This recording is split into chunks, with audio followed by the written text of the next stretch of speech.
students, welcome to BBVN online classes. Students EVS में lesson 15 communication is continue. Okay, एक बार फिर से मैं आपको रिमाइंड करा रही हूँ दैट स्टूडेंट्स हम इस चैप्टर को दोबारा रीड क्यों कर रहे हैं, बिकॉज इससे आपकी जो रीडिंग स्किल है वो इम्प्रूव हो जाएगी। So please again I want to suggest you that जो पेज मैं आपको रीड कराती हूँ उसको आप कम से कम 3 और 4 टाइम्स रीड कीजिए। इससे क्या होगा, आपकी रीडिंग स्किल इम्प्रूव होगी। ओके, एंड जो वर्ड्स मैं आपको अंडरलाइन कराती हूँ उनको आपको लर्न करना है, इससे आपकी वोकेबलरी एनरिच होगी। Okay students, so please don't waste your time. आपको इस टाइम को वेस्ट नहीं करना है, इस टाइम का क्या करना है, यूटिलाइज करना है। ओके, मुझे पता है कुछ स्टूडेंट्स की जो रीडिंग स्किल है वो बहुत ज़्यादा वीक है, तो ये वो टाइम है जिससे आप अपनी रीडिंग स्किल को इम्प्रूव कर सकते हैं। ओके स्टूडेंट्स, सो आज हमारा जो नेक्स्ट टॉपिक है communication by writing and reading. Okay, so हम स्टार्ट करते हैं। Communication by writing and reading. Communication का मीनिंग क्या है, बातचीत करना। जब हम हमारी फीलिंग्स या हमारे थॉट को किसी अनदर पर्सन के साथ शेयर करते हैं तो उसको क्या बोलते हैं, कम्युनिकेशन, बातचीत करना। तो बातचीत हम राइटिंग लिख के भी कर सकते हैं, बाय रीडिंग हम अपनी बात को लिख के फिर उसको रीड करके भी अनदर पर्सन को बता सकते हैं। Okay, Writing has been used as a means of communication for a very long time. काफ़ी लंबे समय से, very long time का मीनिंग होता है काफ़ी लंबे समय से। जो कम्युनिकेशन का जो कौन सा साधन, लिखने का। कम्युनिकेशन का जो राइटिंग मीन्स है, राइटिंग लिखने का जो साधन है वो पुराने लंबे समय से चला आ रहा है। ओके, कौन सा मीन्स, राइटिंग। लिख के बात करने का जो तरीका है वो काफ़ी लंबे समय से चला आ रहा है। Many years ago people kept pigeons. बहुत पुराने ज़माने में लोग क्या रखते थे, पिजन रखते थे, कबूतरों को पालते थे। Many years ago people kept pigeons. बहुत साल पहले पुराने ज़माने में लोग पिजन रखते थे, पिजन्स को पालते थे, कबूतर को पालते थे। They used the pigeons to send messages by tying letters on their legs. और वो पिजन्स को किस यूज़ में लेते थे, अपने मैसेज को सेंड करने में। ओके, और वो मैसेज सेंड कैसे करते थे, by tying letters on their legs. वो लेटर लिखते थे और उन लेटर्स को कहाँ पे बांधते थे, पिजन के लेग्स में, पिजन के पैरों में वो लेटर बांध देते थे, फिर उस पिजन को उड़ा देते थे। ओके, और पिजन जिसको सेंड करना होता था, क्योंकि वो पिजन्स ट्रेंड रहते थे, उनको इस बात की ट्रेनिंग दी जाती थी, वो इतने समझदार होते थे कि जिसको वो लेटर भेजा जाता था वो उन्हीं के पास उड़ के जाते थे। ओके, तो बहुत पुराने ज़माने में लोग अपने मैसेज को सेंड करने के लिए पिजन की हेल्प लेते थे। उस लेटर को पिजन के लेग्स में बांध दिया जाता था। लेटर मतलब बाद में runners were use to carry letters from place to place. उसके बाद जो पर्सन थे, आदमी थे, वो खुद अपने लेटर्स को एक जगह से दूसरी जगह पे पैदल चल के देके आते थे। ओके, क्योंकि ट्रांसपोर्ट के साधन भी नहीं थे पुराने ज़माने में। ओके, तो बाद में, लेटर मतलब बाद में रनर्स मतलब जो लोग होते थे जो पैदल चल के जाते थे। ओके, बाद में कुछ पर्सन, कुछ लोग अपने लेटर को वो प्लेस टू प्लेस, एक जगह से दूसरी जगह पे वो पैदल चल के अपने लेटर को पहुंचाते थे। Okay, today every country has a postal service that delivers letter. लेकिन आज के ज़माने में हर कंट्री में पोस्टल सर्विस है। ओके, पोस्टल सर्विस के थ्रू लेटर्स डिलीवर किए जाते हैं। ओके, पुराने ज़माने में पिजन रखे जाते थे या फिर लोग पैदल चल के लेटर्स को एक जगह से दूसरी जगह पे ले जाते थे, बट आज क्या है, हर कंट्री में पोस्टल सर्विस है और इस पोस्टल सर्विस के थ्रू ही लेटर्स डिलीवर किए जाते हैं, एक जगह से दूसरी जगह पे भेजे जाते हैं। Now come on the second paragraph.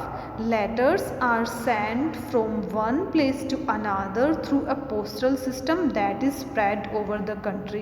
Letter जो है वो एक जगह से, one place to another place, एक जगह से दूसरी जगह पे पोस्टल सिस्टम, जो पोस्टल सिस्टम है उसके थ्रू भेजे जाते हैं।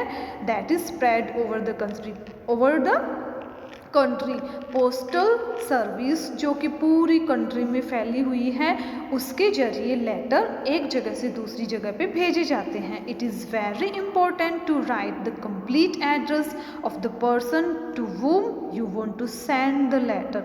बहुत ज़्यादा नेसेसरी है, बहुत ज़्यादा इम्पॉर्टेंट है कि जिस पर्सन को हम लेटर भेज रहे हैं उस पर्सन का एड्रेस उस लेटर के ऊपर जरूर होना चाहिए। ओके, एक बार फिर से रिपीट कर रही हूँ। It is very important to write the complete address of the person to whom you want to send the letter. जिस पर्सन को आप अपने लेटर को सेंड करना चाहते हो उस पर्सन का कंप्लीट एड्रेस उस लेटर के ऊपर लिखा हुआ होना बहुत नेसेसरी होता है, इम्पॉर्टेंट होता है। You should write your own address too. आपको अपना खुद का एड्रेस भी उस लेटर के ऊपर लिखना चाहिए। ओके स्टूडेंट्स, सो फर्स्ट हम जिस पर्सन को लेटर भेज रहे हैं उस पर्सन का कंप्लीट एड्रेस हमें लेटर के ऊपर लिखना होता है, एंड सेकंड हमें अपना खुद का एड्रेस भी उसके पीछे की तरफ हमें अपना खुद का एड्रेस लिखना होता है। Okay, now come on the third paragraph. Letters are dropped into letter boxes. Letter लिखने के बाद उनको एनवेलप में डाला जाता है, फिर उस एनवेलप पे एड्रेस लिखने के बाद उस लेटर को कहाँ ड्रॉप किया जाता है? लेटर बॉक्स में। Okay, letters are dropped into letter boxes. Letter को फिर लेटर बॉक्स में ड्रॉप किया जाता है, डाला जाता है। From here the postman carries them to the post office.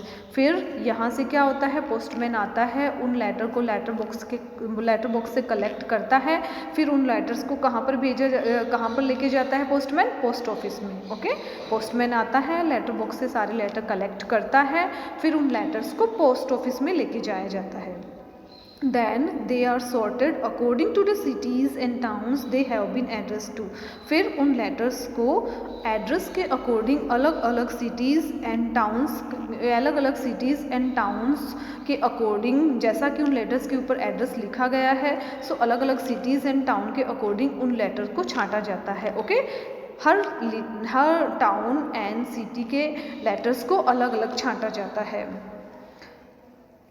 Then they are packed into bags marked with the names of these। फिर जिन सिटीज़ और टाउन में इन लेटर्स को भेजा जाना है उनका नाम लिखा जाता है बैग्स के ऊपर, और अलग अलग बैग्स में उन लेटर्स को डाला जाता है। ओके, सपोज कुछ लेटर्स जयपुर के हैं, तब उनकी उस बैग के ऊपर जयपुर लिखा जाता है, और उन जयपुर के जितने भी लेटर्स हैं वो उस बैग में डाले जाते हैं। सपोज कुछ लेटर्स सीकर के हैं तो उस बैग के ऊपर सीकर लिखा जाता है, और जितने भी सीकर के लेटर हैं उन लेटर्स को जिसके ऊपर सीकर नाम लिखा हुआ है उस बैग के अंदर डाला जाता है। ओके, समझ में आया?